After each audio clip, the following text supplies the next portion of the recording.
We're halfway there, boys and girls, halfway to an Article 5 Constitutional Convention of the States. I'm Scott Ott with Bill Whittle and Stephen Green. This episode of Right Angles brought to you by the members at BillWhittle.com. And by the way, if you happen to be watching us on YouTube, go ahead and hit that thumbs up button, subscribe, hit the little bell that will get notifications to you. If you're watching us on Rumble, the little plus sign on the website or the little thumbs up on the mobile version will do. And for special, if people who are watching at BillWhittle.com, there is a little star rating system right under this video. Go ahead and give us a 5-star review if that's what you believe, and post a comment if you're a member. We appreciate all of that. Gentlemen, Nebraska has just, the Nebraska legislature has just approved an Article 5 Convention of the States bill within the last several days. Within the last week or so, Wisconsin made it number 16. They need a total of 34 states to ask Congress to call for a convention of the states. And let me just read you, because I immediately went to my favorite little constitutional resource among the dozens of Constitution books I have on my shelf. This is the Heritage Guide to the Constitution, published by the Heritage Foundation. And this is what Article 5 to the U.S. Constitution says. The Congress, whenever 2/3 of both houses shall deem it necessary, shall propose amendments to this Constitution, or, on the application of the legislatures of 2/3 of the several states, shall call a convention for proposing amendments, which in either case shall be valid to all intents and purposes as part of this Constitution when ratified by the legislatures of 3/4 of the several states, or by conventions in 3/4 thereof, as the one or the other mode of ratification may be proposed by the Congress. So, to tighten that up a little bit, to call the convention of the states, or for the states to get Congress to call the convention, 2/3 of them need to pass legislation asking Congress to do that. And so that means 34 states. We now have 17 that have done so. I'll get you the list here in a second. But Stephen Green, this is kind of an exciting turn, especially for some of the long-suffering Article 5 advocates who, frankly, have written to us over the years and said, why aren't you doing more about this? And my basic response then was that it's the slowest breaking story in history. Steve, do you think we'll pick up a little momentum now that we've had 2 in the last week since the last state to ratify or for its legislature to pass such legislation was back in 2019 in Mississippi? Do you think we've now got some mo? Maybe. These things, slow moving as they are, do tend to have a life of their own, or to get a life of their own. As we talked about in the backstage about the passage of the 27th Amendment on congressional pay. That was one of the original packages of 12 amendments from 1789, and it didn't become a part of the Constitution until 1993. And it really got going in 1983. So, yeah, these things can pick up some steam and start to snowball. We'll see what happens. I have my fingers crossed, because I've been wanting a convention of the states for, pretty much since high school. As a sort of libertarian-leaning Goldwater Republican, which I still am because I suck at character arcs, I was... In high school, I got all excited about the idea of a constitutional convention, because even under Reagan, I could see that the federal government was just way too big and that Congress was never going to fix this, and that it would take a constitutional convention. I was having this in-depth conversation with my grandfather, and he said, "You don't want a constitutional convention." And I said, "Yes, I do, for all the reasons I just told you." He said, "No, you don't. The lawyers will take it over. We'll end up with something that's 600 pages, and only the lawyers will be able to understand it, and that's the end of this country." I said, "Oh." So I did a little more research, and I learned about the Convention of States, which is a way to bypass Congress's power, or in addition to Congress's power to propose amendments, by getting the states to do it instead. And it wouldn't be a rewrite of the Constitution necessarily. It would be the proposal of amendments that wouldn't have to get through Congress, that could then go to the states for passage, and of course require 3/4 of the states to pass. And I thought, this is a much more sensible idea than putting the lawyers in charge of anything. They shouldn't even be allowed to walk their own dogs, much less your own, much less the laws of this country. So I am very excited about that. I'm looking at the game board here. I pulled this up. Where is it? Oh, here it is. You can go to conventionofstates.com, and you can see all the states that have approved it. Those are the 17 that you mentioned. They're almost almost all in the South and the Midwest. Plus, we've got Arizona, Utah, and Alaska. A bunch of other states have active legislation this year, 2022, and that includes some you might not expect, like Washington, Pennsylvania, New York, Maine.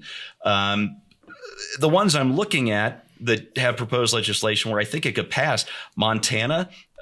Minnesota, believe it or not, is a maybe. Kansas could do it, iffy on Illinois and Michigan, but Kentucky, Ohio. So I'm looking at 8 states currently with legislation that seem likely to pass it. 2 states, Idaho and Wyoming, don't have anything bubbling up yet, but seem likely to go that way if they did. But that still only gets us to 27. We need to find 7 more states. So if you're in one of those states, go to conventionofstates.com. If you're one of those states that's either white or yellow, talk to your local representative, talk to your local state senators. And just in case there was any question about this, as longtime members at BillWhittle.com understand, nobody sponsors these programs except for the members themselves, and we don't have an axe to grind, nor will we benefit by anything we say here financially if you do go and do that. Bill Whittle, it's interesting because the argument is always made against the Convention of the States that could run amok and there could be all kinds of things proposed. Steve hinted at that a little bit. But the upshot of it is, yeah, you can call the convention with just 34 states passing this legislation. Congress will then have to call that convention. But whatever amendments are proposed at that convention still need to garner 38 state legislatures or conventions in 38 states to ratify. So it really doesn't move the bar as far as difficulty of getting an amendment change. It just kind of gets the impetus out of the hands of Congress. And I will tell you that in the past, there have been a couple of attempts to call these conventions that have gotten within 1 or 2 votes. And this just shows you the kind of Congress we've always had. At one point, we were within 1 vote of calling a convention of the states based on the idea of direct election of senators when Congress proposed an amendment to the Constitution for direct election of senators. Ugh. I have a lot of friends who are big believers in the Convention of States, and they have a lot of assurances about ways to protect it from being gamed and so on. I'll tell you why I'm not that I'm not a supporter. It's just that I don't have a lot of belief in it. And the answer for this, for me personally, is very simple. If the First Amendment and the Second Amendment are abused as routinely and as daily as they are today, what makes us think that the 28th, 29th, and 30th Amendments are going to be obeyed? In other words, if on a daily basis my First Amendment rights are being taken away, or my Second Amendment rights to defend myself, except unless you're in this particular state, it's not a problem of we don't have enough laws. It's a problem if we don't enforce the laws. It's not like the Constitution needs to be fixed. It's just that somebody needs to read it and obey it. That's the problem. And the entire debacle over the Commerce Clause is as perfect an example of what I'm worried about as you will ever find. Now, for those of you out there who don't know, certainly starting in the 60s or 70s, Congress began to exceed its limited powers that are declared in the Constitution. And when you say, where do you have the constitutional power to do this? Well, in the Commerce Clause, because it says Congress shall regulate commerce among the states. Well, okay. But that's not what the Commerce Clause says. It says Congress shall have the power to regulate commerce among the states, foreign powers, and Indian tribes. Which means that when they talk about commerce amongst the states, they're not talking about McDonald's truck going from Kansas to Tennessee. They're talking about the state of Kansas and the state of Montana having an issue. And the Constitution constantly, perpetually, and absolutely intentionally is extremely clear. There's the United States, which is the federal government. There's the states, and then there's the people. And that's how they're referred to. And if all of this song and dance to say that if the Commerce Clause had said what these lying swine have said that it said, then it would have read, Congress shall have the power to regulate commerce among the people. So this is my problem, right? My problem is not that we don't need additional laws. I'd certainly think a balanced budget amendment would be a grand start, and so on and so on and so on. But that's not where the problem is. The problem is that the Constitution is flouted on a daily basis. And until we start respecting it and treating it like the supreme law of the land, then it doesn't seem to me that adding additional amendments to a document that's being widely ignored is going to change the situation very much.